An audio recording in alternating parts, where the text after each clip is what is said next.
نحمد و نصلی علی رسول الکریم اما بعد فاعوذ باللہ من الشیطان الرجیم بسم اللہ الرحمن الرحیم۔ محترم ناظرین، درس قرآن.com کے خوبصورت پلیٹ فارم پر آج قصص القرآن کی 34ویں نشست ہے۔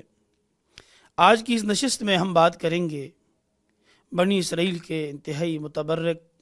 صندوق یعنی تابوت سکینہ کے حوالے سے۔ بنی اسرائیل کے اندر کچھ متبرکات یعنی تبرکات اللہ رب العالمین نے متبرک چیزیں بطور نشانی جو ہے ان میں جاری رکھی، اور وہ ایک صندوق تھا۔ اس صندوق کے اندر حضرت ہارون اور حضرت موسیٰ علیہ السلام کا عصا اور ان کے کپڑے یعنی جبے، اور اس کے علاوہ دیگر ان کے خاندان کی ایسی متبرکات تھی کہ جو بنی اسرائیل میں نسل در نسل یہ صندوق جو ہے ان کے چلتا آ رہا ہے، اور یہ سلسلہ ان کے پاس تقریباً ہزاروں سال بلکہ اس سے بھی زیادہ رہا۔ تابوت سکینہ حضرت شمویل علیہ السلام کے دور میں، بلکہ حضرت شمویل کی ولادت سے اور نبوت سے پہلے ہی اسماعیلیوں نے، فلسطینیوں نے جب حملہ کیا اسرائیلیوں پر، تو فلسطینیوں نے تابوت سکینہ کو چھین لیا ان سے، اور چھیننے کے بعد انہوں نے بیت دجون جو ایک فلسطین کا بڑا مندر تھا، جس مندر میں وہ عبادت کیا کرتے تھے، اور ایک بڑی مورتی انہوں نے بت بنا کر رکھا ہوا تھا جس کی عبادت کرتے تھے، انہوں نے تابوت سکینہ کو لے جا کر وہیں رکھ دیا اس بت کے سامنے۔ اب تابوت سکینہ بیت دجون میں فلسطینیوں کے پاس، اور اسرائیلی جو ہے اس سے محروم ہو گئے، تو اسرائیلیوں نے اس دوران یہ محسوس کیا کہ وہ متبرکات جو ایک عرصہ دراز سے نسل در نسل جو ہے ہمارے پاس محفوظ ہیں، اور حضرت موسیٰ اور حضرت ہارون علیہ السلام اور ان کے خاندان کی جو خاص نشانیاں ہیں اس میں، تو اللہ رب العالمین کی طرف سے ہمارے پاس یہ سلسلہ ہزاروں سال ایک عرصہ دراز سے چلا آ رہا ہے، لیکن اب ہم اس سے محروم ہو گئے ہیں، ہم اسے کس طرح حاصل کریں۔ اس دوران حضرت شمویل علیہ السلام نے جب ان کے لیے طالوت کو حاکم مقرر کیا، تو بنی اسرائیل نے اس موقع کو غنیمت جانا اور ان سے کہا کہ کوئی ایسی نشانی من جانب اللہ لے آئیے جس نشانی سے ہمیں یہ معلوم ہو کہ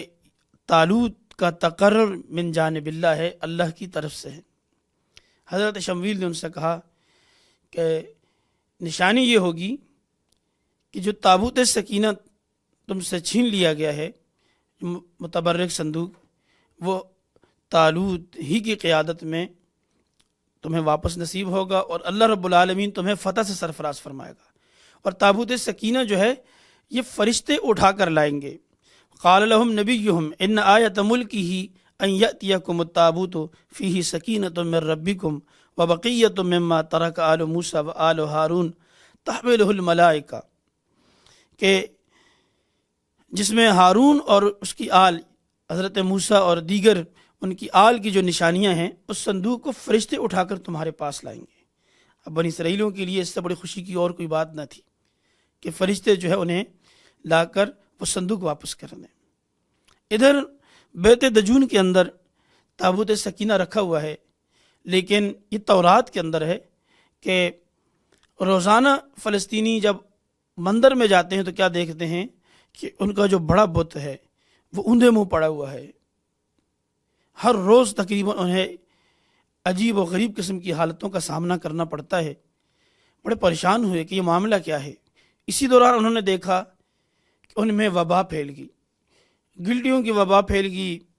ایسی بیماری کہ ہر دوسرے شخص کو گلٹیاں نکلنا شروع ہوگی، بیماری بڑھتی چلی گئی، ان کے غلہ جات جو ہے جتنے حاصلات تھے وہ ختم ہونا شروع ہو گئے، تو مختلف قسم کے جانی اور مالی نقصانات کا سامنا رہا اس دوران فلسطینیوں کو۔ فلسطینیوں نے اپنے کاہنوں اور نجومیوں کو بلایا اور ان سے مشورہ کیا کہ آخر یہ ماجرا کیا ہے کہ پہلے تو ہم بالکل ٹھیک ٹھاک زندگی گزار رہے تھے، لیکن جب سے یہ صندوق ہم لے کر آئے ہیں، جب سے یہ بیت دجون کے اس مندر میں رکھا گیا ہے، تب سے ہمیں ان حالات کا سامنا ہے۔ ان کے کاہنوں نے اور نجومیوں نے انہیں یہ مشورہ دیا کہ در حقیقت نحوست اس صندوق کی ہے، اس کی وجہ سے تم پر یہ بیماریاں اور یہ نحوست مسلط ہے، تمہارے لیے بہتر یہ ہوگا کہ تم اسے یہاں سے نکال دو۔ اس کی ترکیب انہوں نے یہ بتائی جو کہ تورات میں ہے کہ 2 ایسی گائیں جو دودھ دیتی ہوں، ان 2 گائیں پر مشتمل ایک بیل گاڑی بنائی جائے، اور اس بیل گاڑی میں اس تابوت سکینہ کو، متبرک صندوق کو رکھ دیا جائے، اور اسے سامنے والی جو بیت دجون کے سامنے سڑک ہے جو بیت شمس کی طرف جا رہی ہے، یعنی جہاں پر اسرائیلی آباد تھے اس طرف، اس سڑک پر اس بیل گاڑی کو خود چھوڑ دیا جائے۔ جس طرف یہ بیل گاڑی جائے اور جدھر لے جائے، یوں سمجھیں کہ وہی تمہارے لیے بہتری ہے، تو یوں یہ صندوق تم سے دور ہو جائے گا، اور جہاں اس نے پہنچنا ہوگا وہاں یہ پہنچ جائے گا۔ تم میں جو بیماریاں ہیں، جو مختلف نقصانات تمہارے ہوئے ہیں، جو پریشانیاں ہیں، یہ ختم ہو جائیں گی۔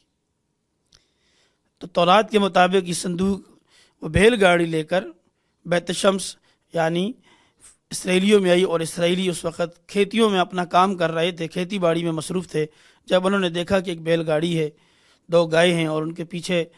گاڑی میں جو ہے صندوق ہے متبرک، تو خوشی سے جو ہے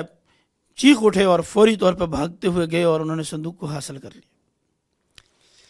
جبکہ قرآن عظیم کے اندر اللہ رب العالمین نے فرمایا تحملہ الملائکہ کہ ملائکہ فرشتے جو ہے اسے اٹھا کر لائیں گے۔ حضرت شمویل نے بھی یہی پیشن گوئی کی تھی۔ تو اس کے حوالے سے جو تفاسیر کے اندر لکھا گیا ہے وہ یہ ہے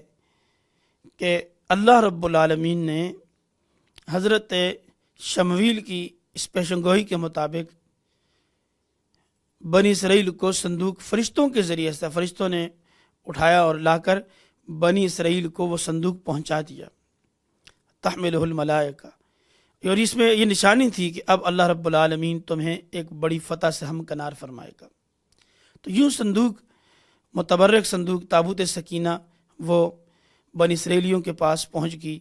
اور یہ نشانی بھی پوری ہوگی کہ طالوت من جانب اللہ ہے۔ اور اب طالوت نے قوم کو جمع کیا اور کہا کہ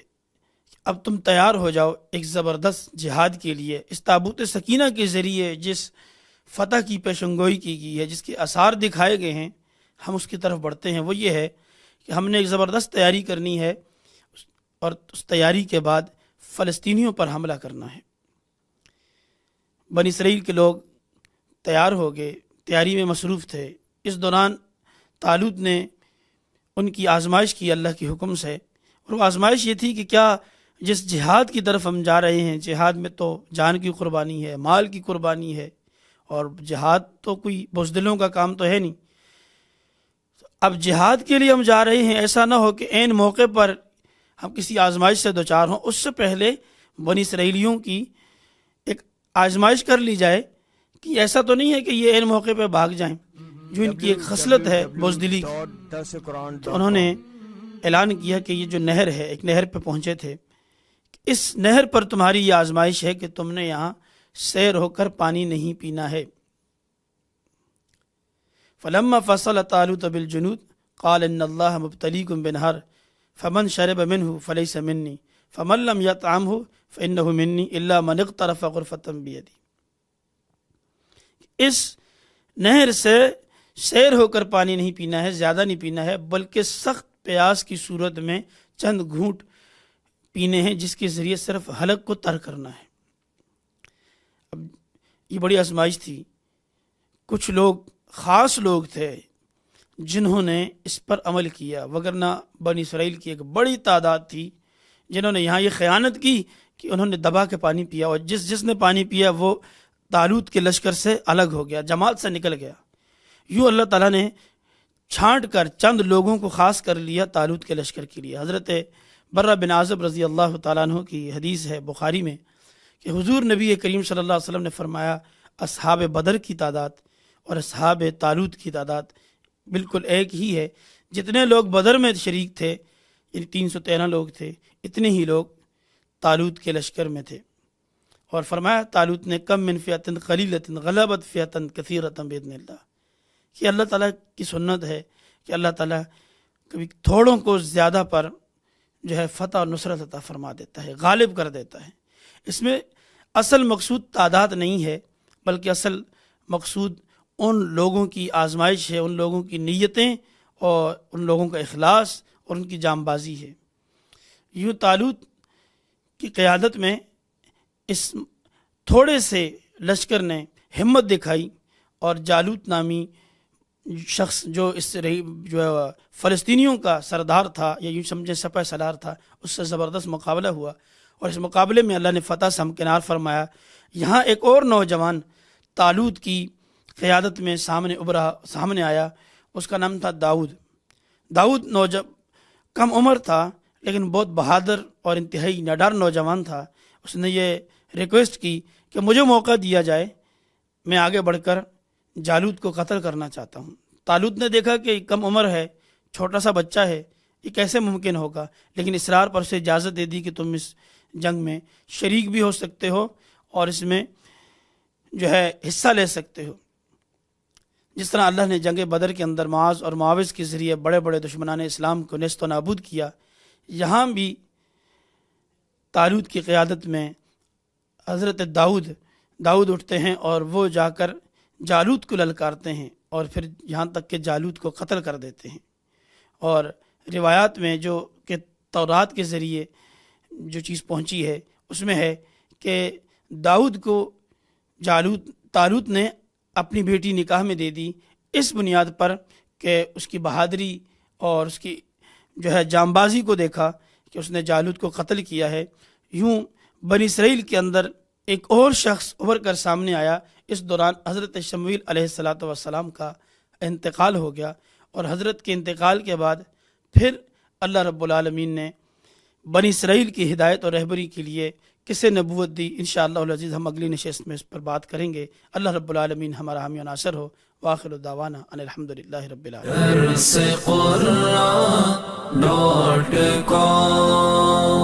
www.darsequran.com